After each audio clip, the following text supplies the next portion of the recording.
Being a Longhorn is opportunity, pride, achievement, community, safety.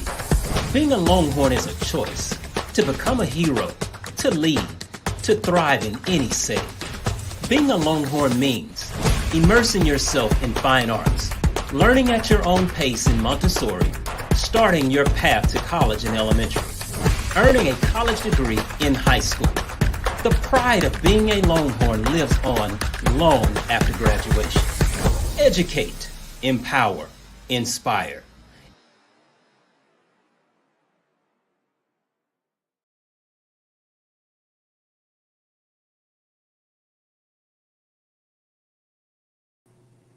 Hello, Longhorns, and welcome to our second of our Bond and VATRE community talks. And so I'm Dr. Gerald Hudson, proud superintendent of this great school district, Cedar Hill Independent School District, here to kind of talk about the Bond and the VATRE. Great.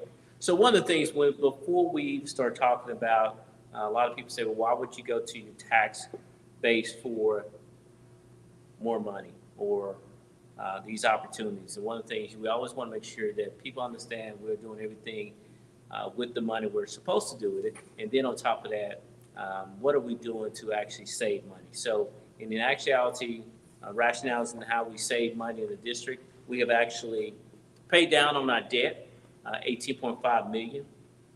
We actually took over our bus system from a third-party vendor, which has actually saved the district money, as well as once we have in-house, we've been able to run more efficiency reports and to figure out what's the most efficient way to run our bus system and save money. We have reduced routes. We've also went to a 3-tiered system, which makes it more efficient for us how we use our buses. So, which decreased the number, the average age of our buses drastically because we're able to take some of those buses out of rotation.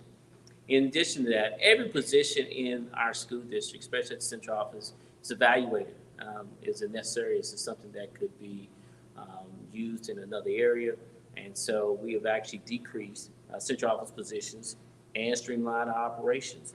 And then the last thing is we always look for making sure any kind of third-party vendors, reduction of that, as well as redundancy of services, because sometimes we have programs that do the same thing. If we have multiple programs doing the same things, then we want to make sure we're using our money wisely because we are stewards of the public funds that we do receive.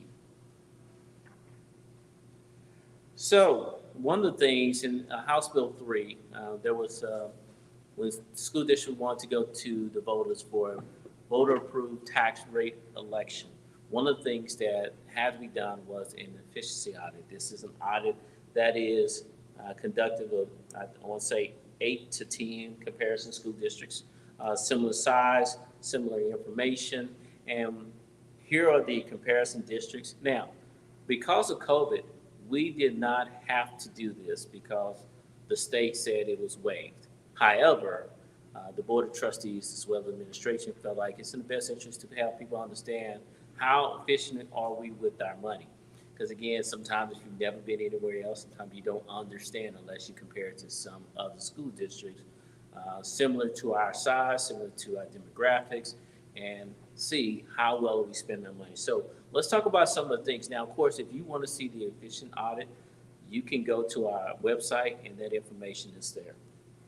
So in the last 5 years, we look at operating revenues on all funds totaling $9,476 per student, while peer districts are $10,000.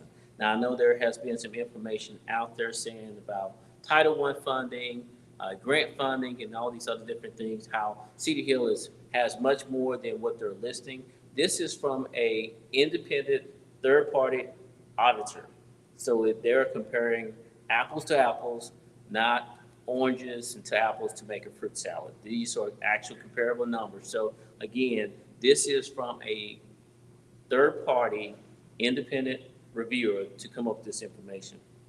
Now, again, another highlight that CHISD spends 56.7% of its budget on instruction, which is higher than our peer district. Now, of course, when we talk about 56.7, that also includes salaries. And then, of course, we spend $12 less per student on facilities than peer districts. and 1 per student compared to the state. So another thing about the efficiency audit is also understanding how well we use our fund balance. And that's our unassigned fund balance. So at the end of the year, we may have money left over. And one of the things you want to make sure is if you look at per student from 2017 all the way to 2021, we have actually put money back, and we've done a good job of using our money well in comparison to our peer district. Now, you say the peer districts actually put more money in. That means they actually have more opportunity to spend more money on the students if they chose to.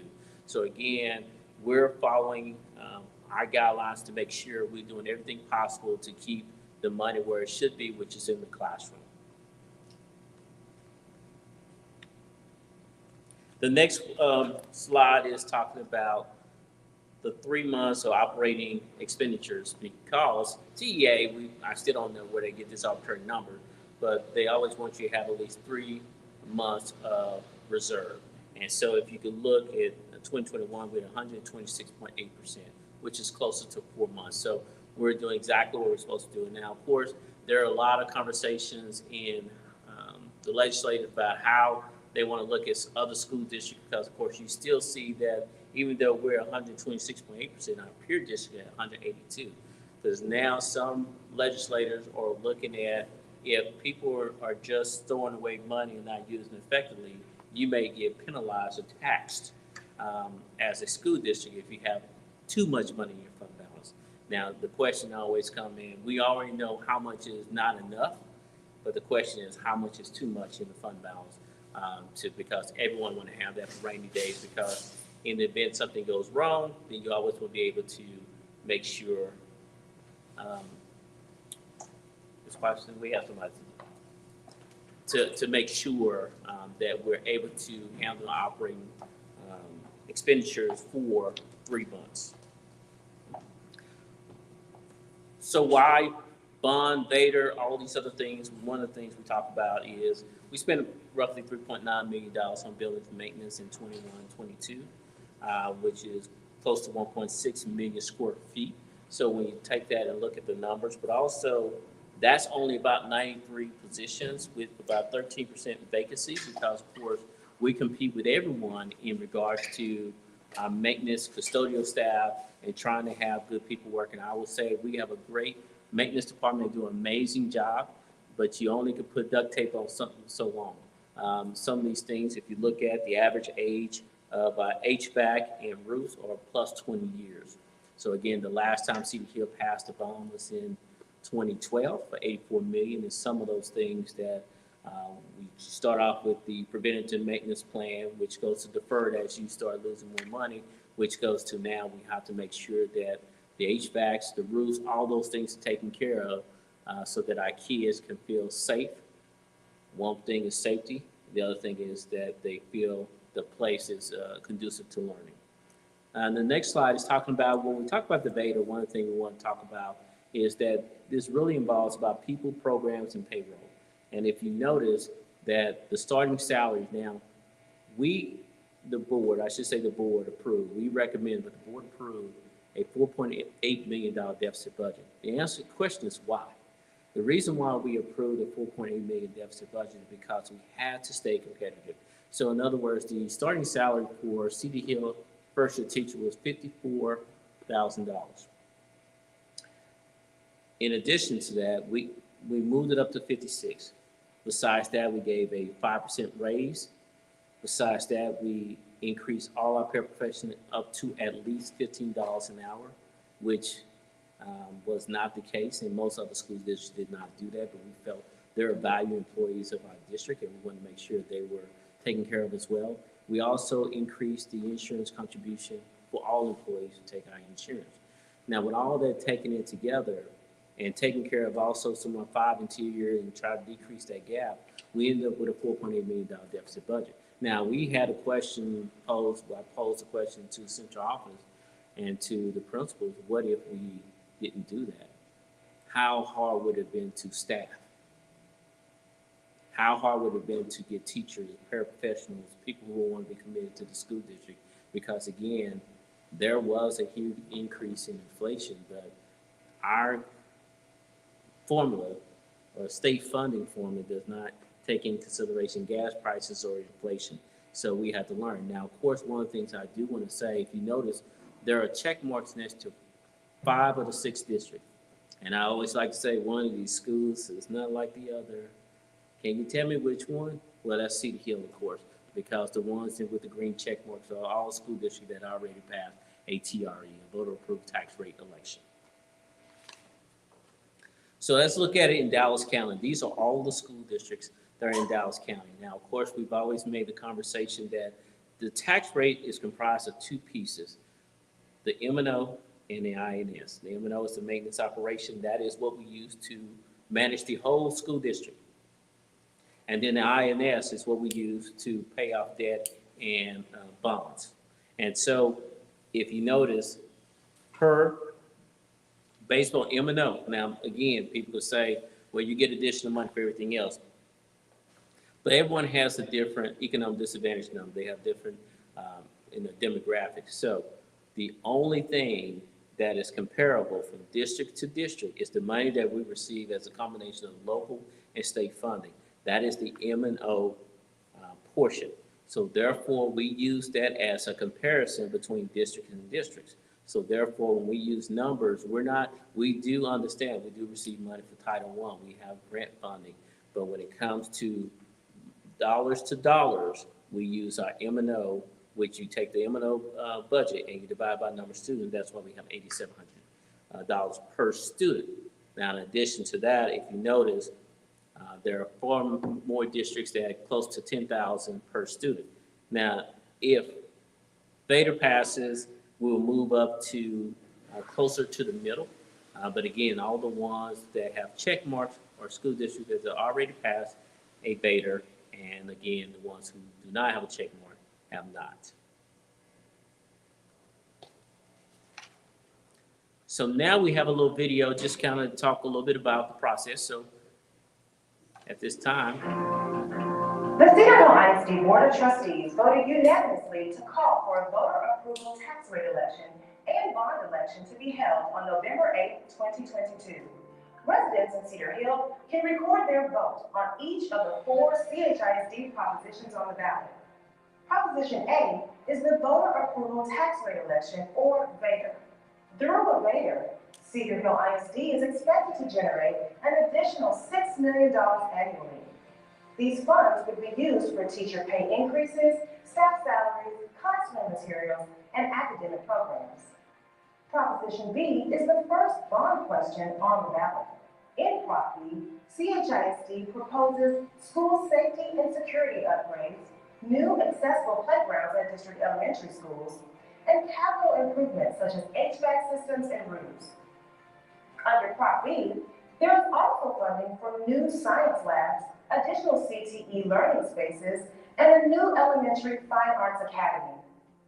Proposition C is expected to provide additional technology to every campus, replacement of devices, and updates to instructional technology for scholars.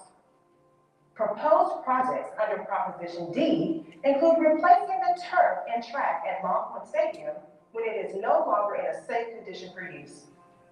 If approved by voters, the bond's maximum impact on the interest and sinking tax rate would be ½ penny. That means that taxpayers who own a home valued at $300,000 would pay an additional $15 per year, or $1.25 per month. Early voting starts October 24th, and election day is November 8th. Learn more about the Cedar Hill ISD bond and VATRE propositions by visiting CHISD.net/election2022. we'll also link the video into the StreamYard so that if anybody who wants to see the video, you can see the video. So now we're going to have Ms. Carl Settle, the CFO for Cedar Hill Independent School District, come up to talk about tax information. Is that right?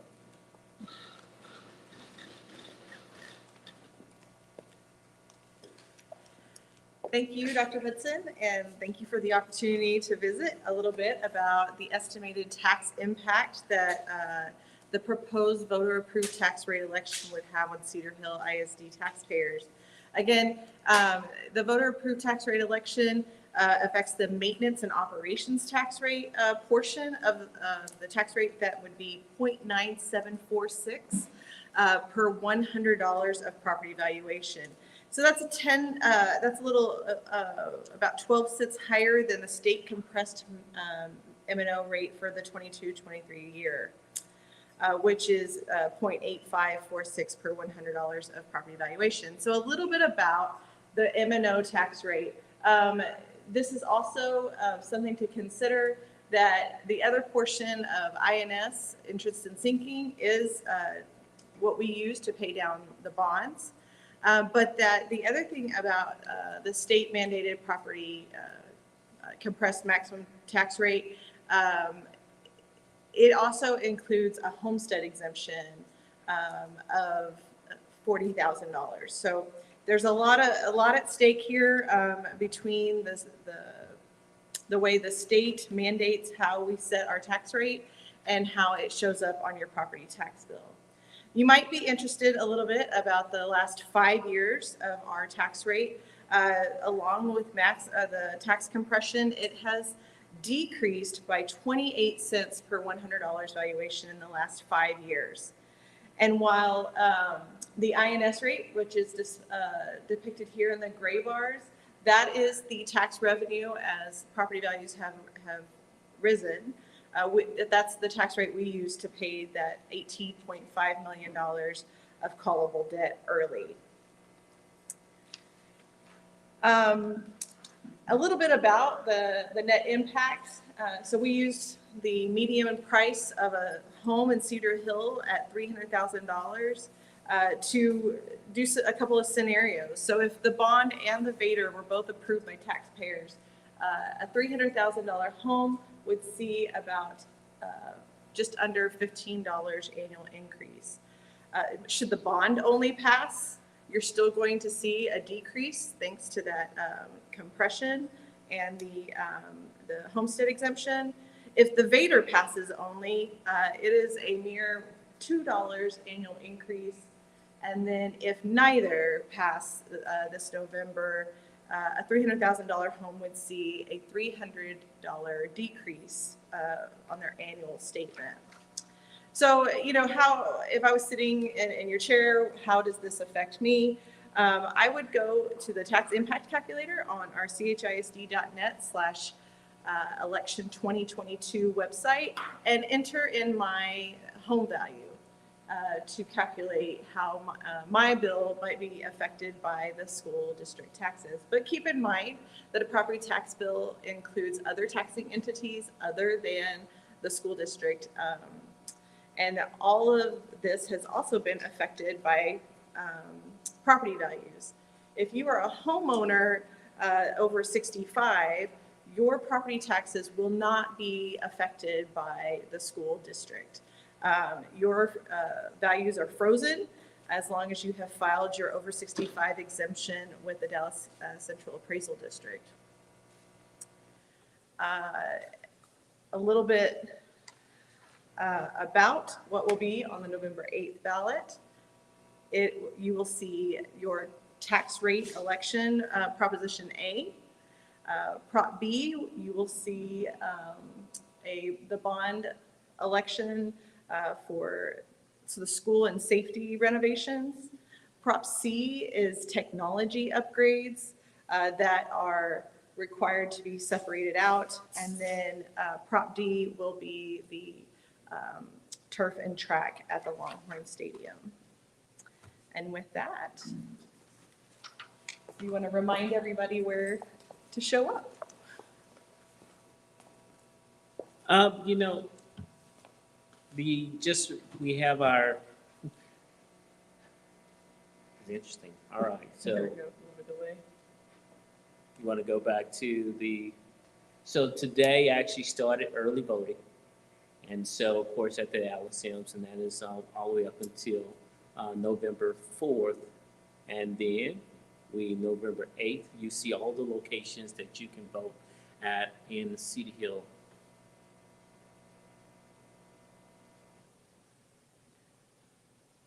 Now go back to the one with the Four reasons to consider the bond invader. One is prioritize teaching and learning.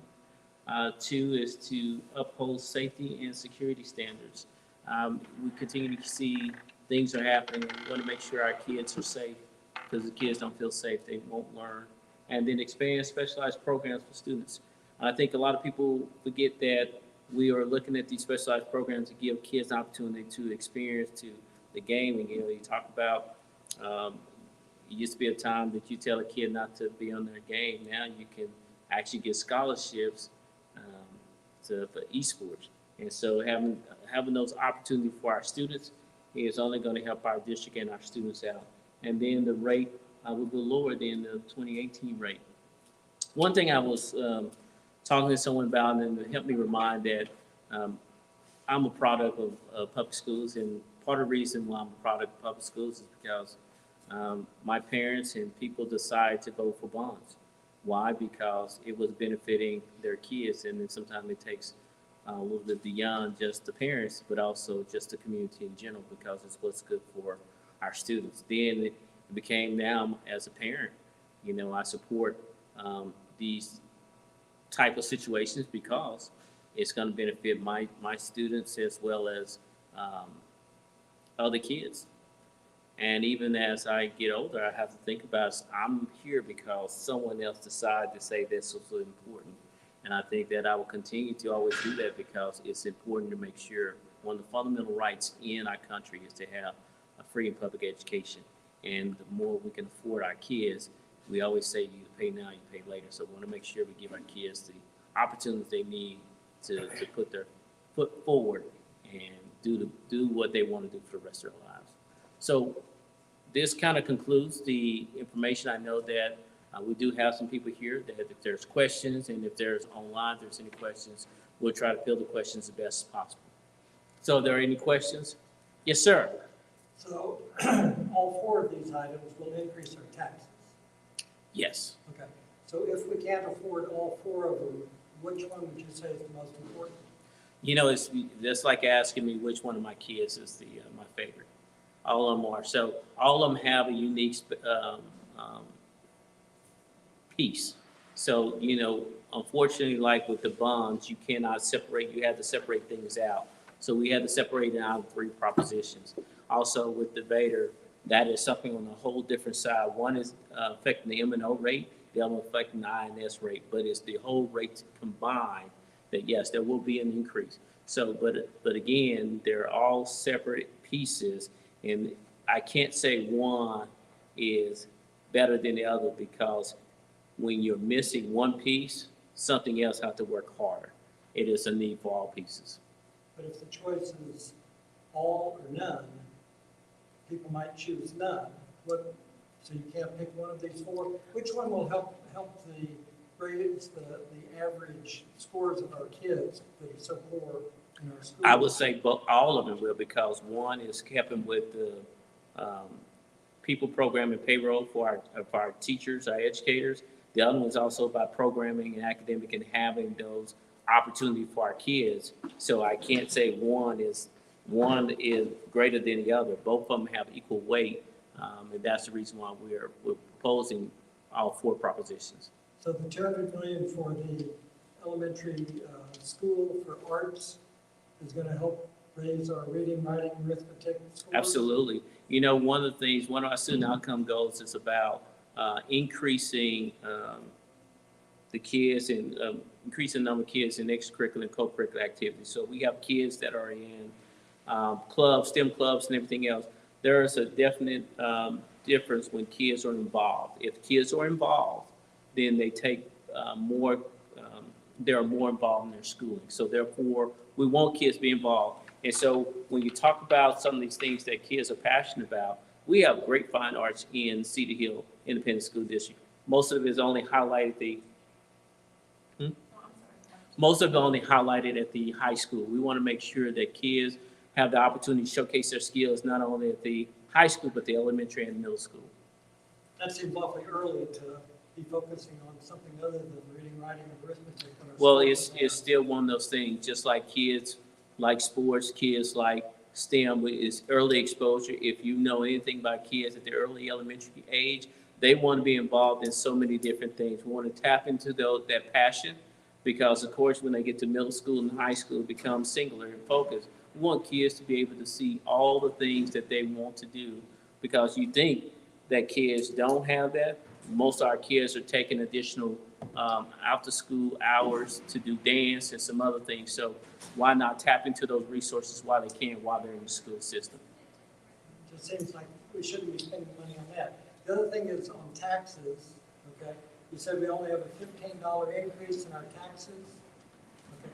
But actually, from your numbers up there a minute ago, it's going to be more like $325 a year because we would be getting a $310 deduction this year if we didn't pass this. Yeah, By passing it, it goes up from what it would be, $300. But also, it cheaper. also says that it still will be lower than what you paid in 2018. So yes, so it's one of those things that, and that's including the additional homestead exemption that the state passed. So there are plenty of things that would help. So again, they're talking about over a year. So this is not monthly, it's over a year. So again, it's about what we can do to help our students. Because one of the things, there are so many taxing entities, there's 5 taxing entities. There's a city, there's the county, there's a school district, there's the hospital, and there's the, But this particular school district one will raise our taxes $325 a year as compared to if we didn't pass this. Is that correct? yes. I wouldn't say the 325, your numbers may be incorrect because of course we ran our numbers. And of course I can only give out the facts. If that's up there, the only thing I can give out is factual information. I cannot give out any speculation or anything else. Yes, sir. I did want to clarify one. Do you happen to have a slide to show that Proposition B is not 200 million for one building?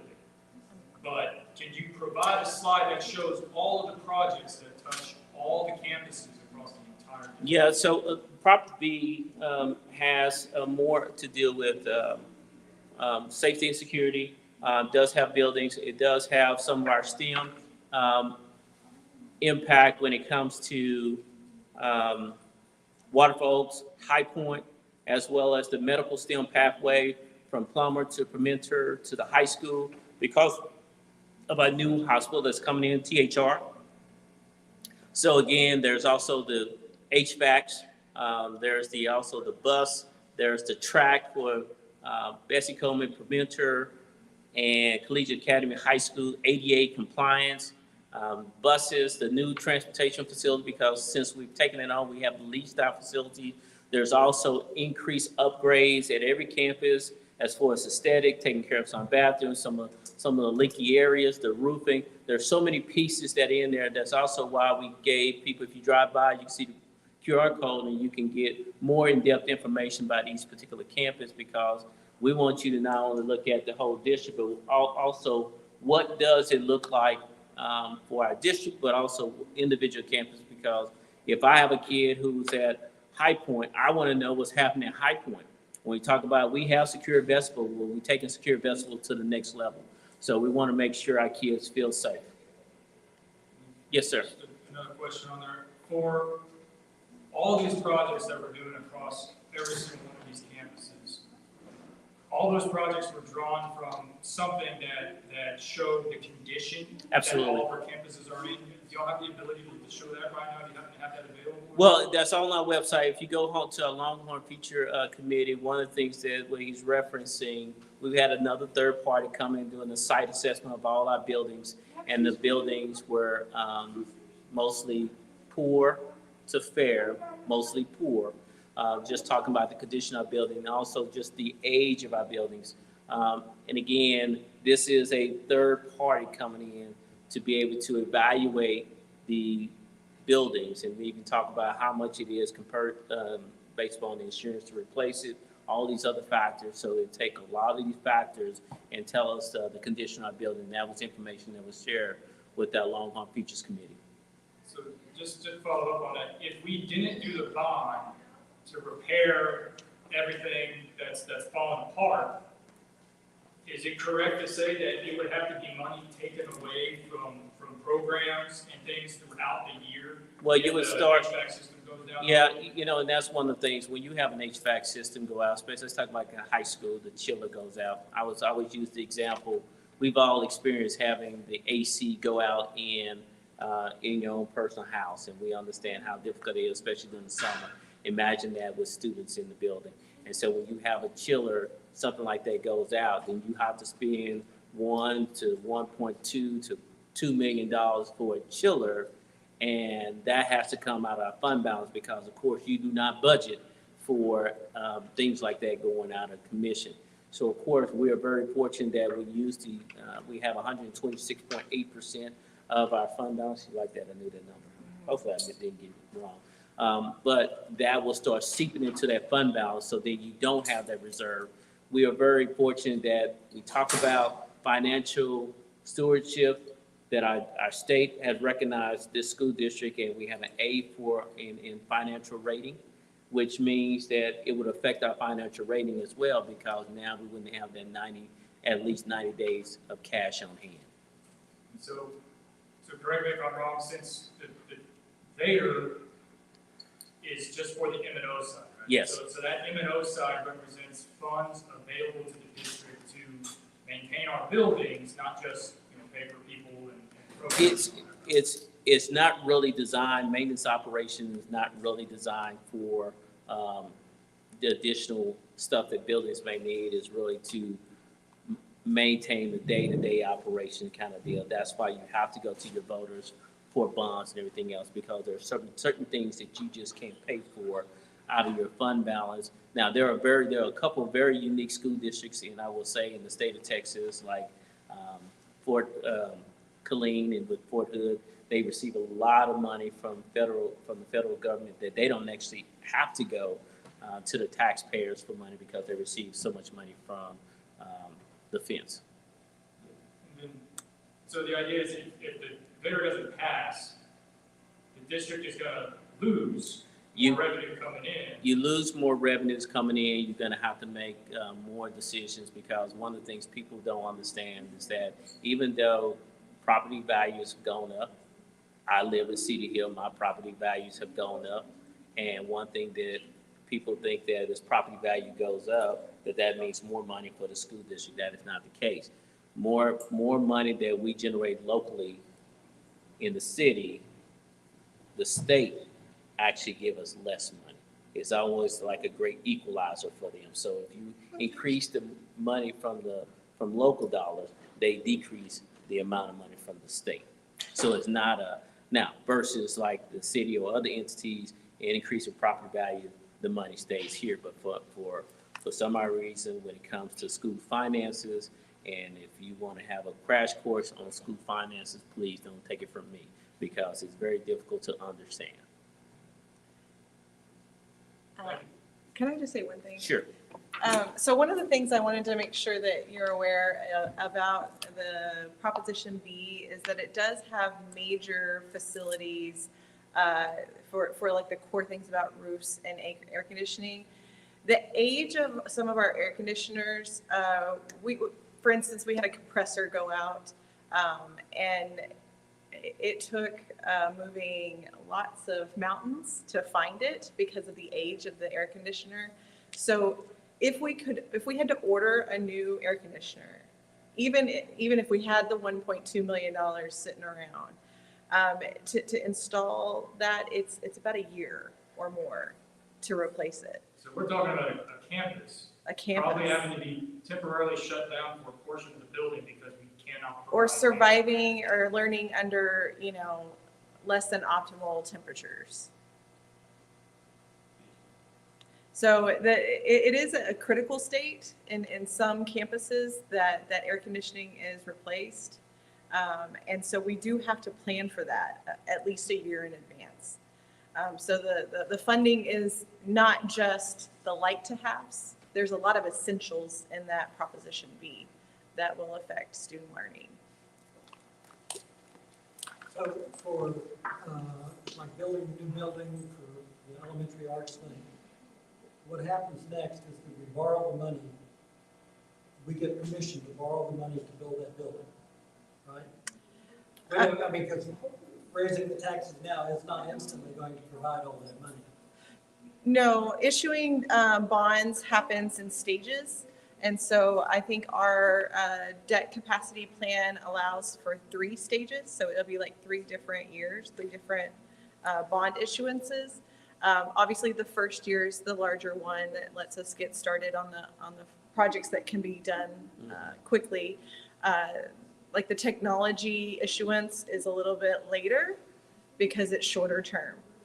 So we borrow the money to do all of this. That's what the bond issue Correct. is, giving you permission to borrow the money. To do all of Absolutely. this. And the only thing that affects the INS tax rate on that is a potential ½ cent. The state requires the bond language say this is a property tax increase, but at our current interest and sinking rate, we're pretty confident that we'll be able to stay within what the tax rate is now, only potentially increasing it by ½ cent. Even with the inflation putting the borrowing rate up. I mean, this doesn't sound to me Yeah. like it's a good time to borrow money. Well, it's one of those things also, because some of our school districts, some of our counterparts are reaping I guess they were still in the effects of it. We're at a different time than them because what it takes to build a elementary school now is what it used to cost to build a middle school based on square footage. And so a lot of school districts that have already passed bond and getting ready to do construction have had to either go back to the taxpayers or they had to make cuts to the building because of the increase. You can't anticipate that kind of increase like we saw this summer. Now, on the flip side, we're seeing some of that, but we actually anticipated a lot of that. And so we want to make sure that we get the best use our money wisely. What about don't we have a couple of empty? I'm glad you bond said issues? that. So people keep saying something about empty buildings. So if you know, Cedar Hill used to have 3 intermediate schools, West, Joe Wilson, and Beltline. Now, those intermediate schools are also in close proximity to the elementary schools. So Beltline was converted to an enrollment center. We use that as for now, when parents come to our district and they have multiple kids, instead of going to the schools, they come to the enrollment center. We also have our nurses there. We try to give them a one-stop shop as far as enrolling in the school. We also had, it was a part of the Longhorn Preacher Committee opportunity was a district daycare for recruiting purposes. Also, we have the funding to fund a district employee clinic to offset some of the costs of the insurance always going up. Now, of course, that means also we have to modify a portion of that building, which is the library, so that we can have a nurse practitioner, so that we can have an employee clinic that's a benefit to our district after hours, so that teachers would necessarily, for their family, would necessarily have to take time off during the school day, and they have means to something very simple, but it's really some of these things are what we call perks for our employees, because if we can give them, sometimes it's culture and what else value added things we can do for our employees that make them want to be here in our school district. Now, in addition, so when you look at Beltline, it is close proximity to High Point. It's a stone throw away. Now, in addition, the other building, we use Collegiate Prep, which was Joe Wilson, I do believe. And then the West, or was that West? I'm not for sure. Now, the West campus that used to be Collegiate Academy High School, that is the Jolene Maddox Teaching and Learning Center. One of the things we also found very interesting with a lot of teachers with inexperience, we want to make sure they had a place to learn the craft. So we have a model classroom, we do staff development there. We have our alternative school there where our coordinators are located to also help them any kind of deficiency they have with their lessons. But again, it's a place for teaching and learning. We didn't have a lot of places to have staff development because you can't do staff development while school is going on because you got kids in the building. We only had a certain number of spaces when you look at the now Collegiate Academy High School, there's the upper and lower gathering room, and then at the government center, we have the third floor. Now we have a whole building dedicated to staff development and making sure our teachers have what they need in order to teach in today's classroom, because it's a little different from when my teachers in front of me. No longer are they using chalkboard, overhead projectors. Now you have devices, you have Promethean boards, you also have, there's ways to teach blended learning. You have to understand how to teach blended learning. So the way we learn how we were taught is not the way we expect our teachers to teach our kids, because it takes about 15 minutes for new information when you give them direct instruction, but then there has to be a small group instruction, make sure the kids understand, because all our kids are coming to us at different levels, and they have to be met where they're at in order to get to where we want them to be. So are you convinced that this will help our kids raise Absolutely. their scores for? Absolutely. So there was Such poor, I mean, when I look at the statistics on it, we aren't scoring very good. So there's a lot of things, we're not going to use the excuse that COVID happened. Were we on the right trajectory? Yes. Did we have a lot of gaps in with teachers and subs and all these different factors? So we're not going to make excuses, but again, we had a lot of growth. So a lot of people are touting that we had Fs or whatever. Well, the way our state accountability is, you get one or the other. You either get achievement or you get growth. And we knew that a lot of us were going to have a good year when it came to growth, because kids were out of school for at least a year and a half. So don't we still have room capacity though for another 1,000 kids in our schools? We do. So the question is, what's going to make a kid want to come to our school district? And sometimes it's about what you offer will make a kid want to come in. You have people who want to be involved in certain things. You have kids. I would say, we talk about our fine arts program, our band, doing an amazing job. Not only do they compete in UIL and getting ready to go to regional, they competed in Prairie View A&M 2 weeks ago and won first place. They competed this past weekend in Shreveport and won first place. So the band is growing astronomically. I have to add on new uniforms and equipment because the band is growing.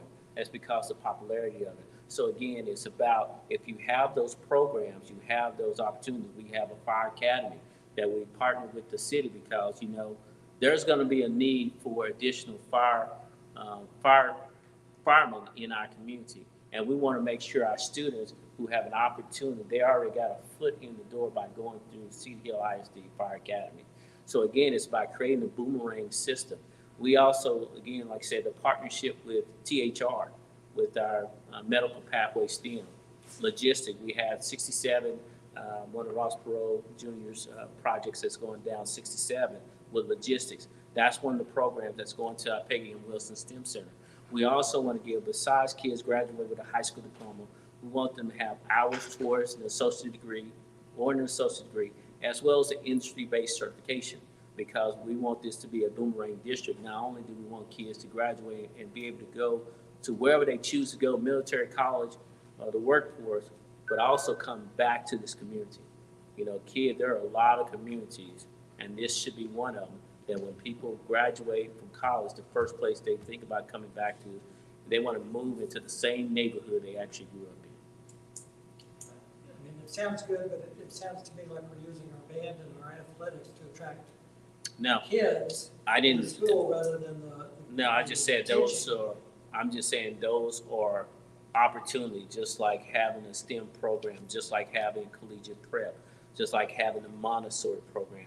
These are, it's not using athletics in those programs to draw people in. That's only drawing people at the high school. You got to have the commitment. Why do kids run through a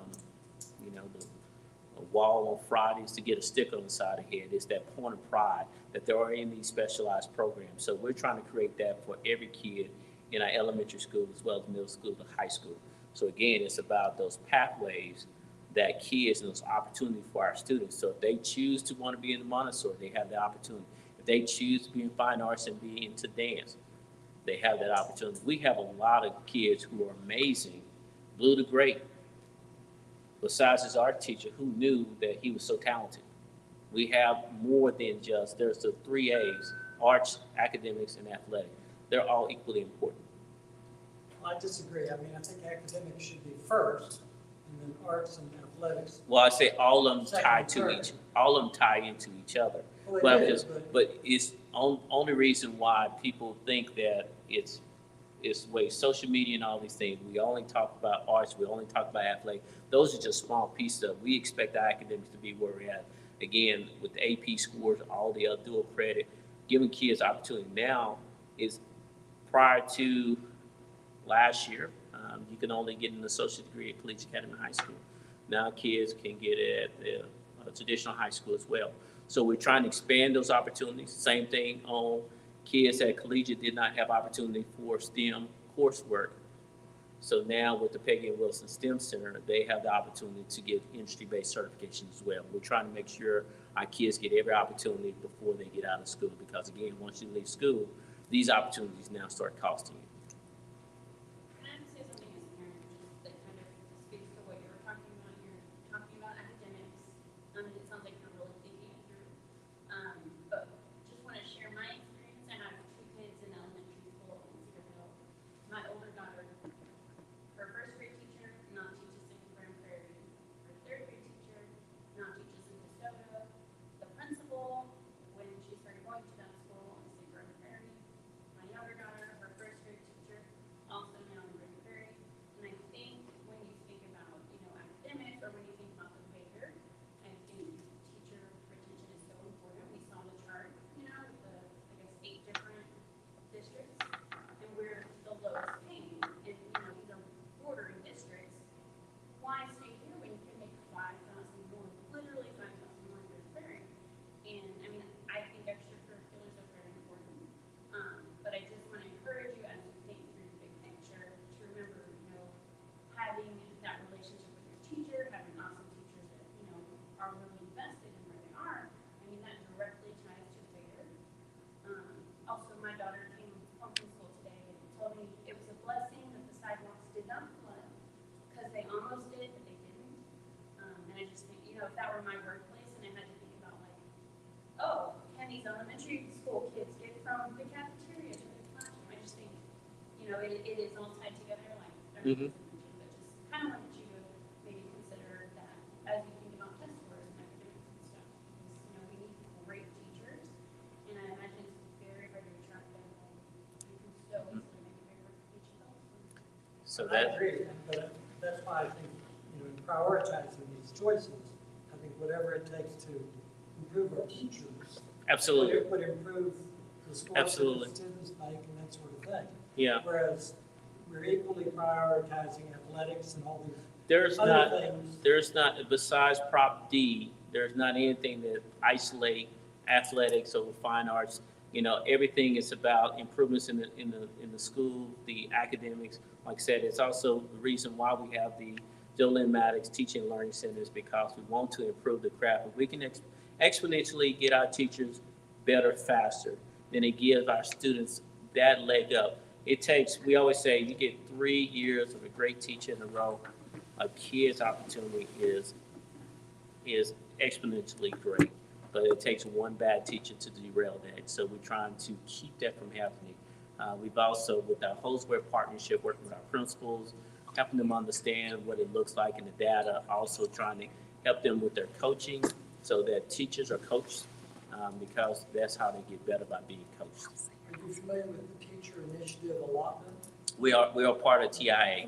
There's a process for TIA. So again, you also have to qualify not only with your scores, but also with your evaluation. So there's additional funds that the school district as well as the teachers can receive with TIA. So that is a part of our process. So we have been doing, we're part of cohort C or D?